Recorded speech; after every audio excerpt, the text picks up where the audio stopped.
without further ado, I'm going to introduce to you David Speakman from the Allied Group, who's going to talk to you about design and technology. Good morning, everyone. Good morning. Well, John clearly had something magical to say because it's the lightning came and the thunder came. I'm hoping I can part the seas, so we'll see what happens. But this is going to be pretty straightforward. Really just want to talk about how to integrate design and technology into the admission process. You know, some fun things, but for me, as with a background in design, it's been very interesting to learn how to take design, traditional aspects of design, and implement technology to kind of get some really good results. So I just want to talk a little bit about the forward, right? When we think about design and technology now,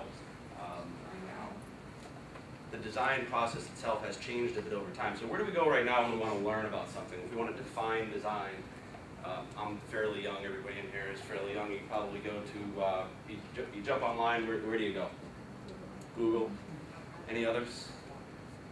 The encyclopedia of the internet right now? Okay. So here we go. Proven to be more accurate than Encyclopedia Britannica, so we'll go there and we'll see what they have to say.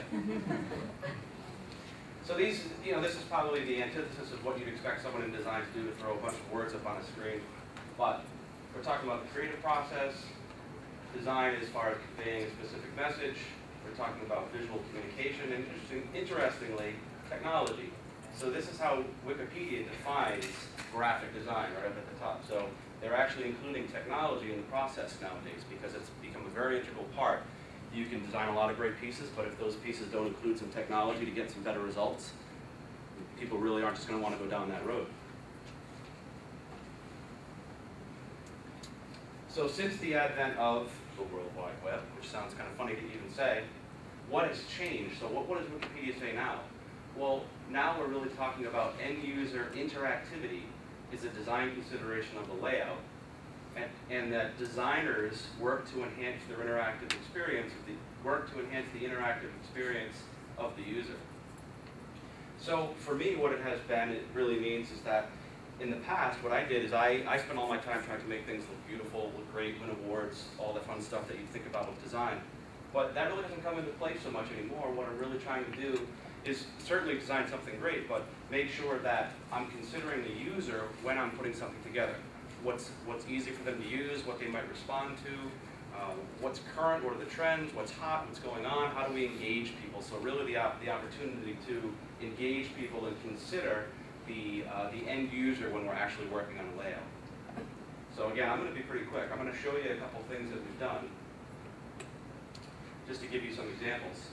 So it's a little bit hard on a screen to show you, but this is a piece that we did, a search piece at Brandeis University, and I think you can tell that it was a mailer, and it opened up in a very neat way, kind of a very neat piece. So from a design perspective, it was pretty cool. We kind of call it the stand out in the mailbox approach. When you get something in your mailbox and it looks different than the majority of all the other pieces that you're getting from all the other colleges and universities around, you're more apt to open it.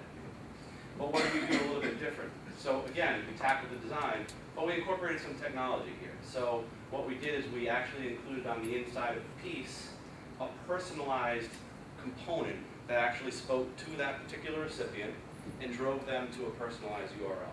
You can't really see the URL right there, but you can see that that's basically what we did. So traditional design that really was cool, fun, interesting, stood out in the mailbox, but a technological component that got us some better results. Here's another one. This is for post-university. So this is actually a yield piece. So you can kind of see it's a neat shape. It's a square. Very simple, sort of opens up into just a more elaborate piece. But again, what we did is we introduced technology to it. So you can see it's personalized. You can see we've added a Perl. It's variable by the admissions counselor. So to that recipient, their particular admission counselor was featured in the piece. And then it drove the prospects to a Perl. So you can see the personalization up there. And then we actually implemented a contest. So for the prospects that logged on to the website, they entered a contest. This particular one was to win a t-shirt. And sort of the idea is to engage. So we're really trying to combine the idea of the design process, design things that look pretty cool, look great, the same thing that we've always done, but introduce technology to engage the prospect a little bit more. And Larry's going to talk a little bit about some contests and giveaways a little bit later, but you can see here's an example of one that we put in place for post-university in a yield effort. The last piece I want to show you a bit is sort of as we ramp up technology, here's a series of pieces. This was for Sacred Heart University. What I'm going to do is show you sort of what we would kind of call technological here, but this is a personalized web-to-print brochure. So down here, what you've got is a stealth website. So it's an electronic component. So you have prospects that are kind of jumping on your website, looking around, looking for things, doing their investigating, looking for information on their own time without telling you really who they are and what they're interested in. They log onto this, they enter some information, and then they enter all the information that they're interested in. For instance, what major are they interested in, what activities or interests, those kinds of things. And what's generated is actually a personalized piece, and you can see that right here. That's the outside of the piece. It's generated on the fly. There's a PDF created right in front of you as you put your information in and click submit. You can choose to have this brochure mailed to a person, or they can just get the electronic version.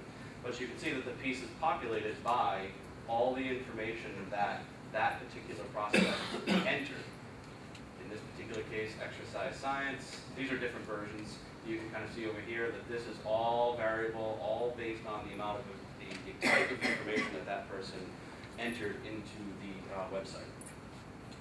So that's all I really wanted to do today, is talk a little bit about how design and technology can sort of come together, how it really has come together, even by Wikipedia's definition, to get a result, to make sure that we're not just designing things to win an award, but we're communicating with prospects to engage them, get them to take some action, ultimately give us some information so that we can enhance and sort of elaborate on the communication process.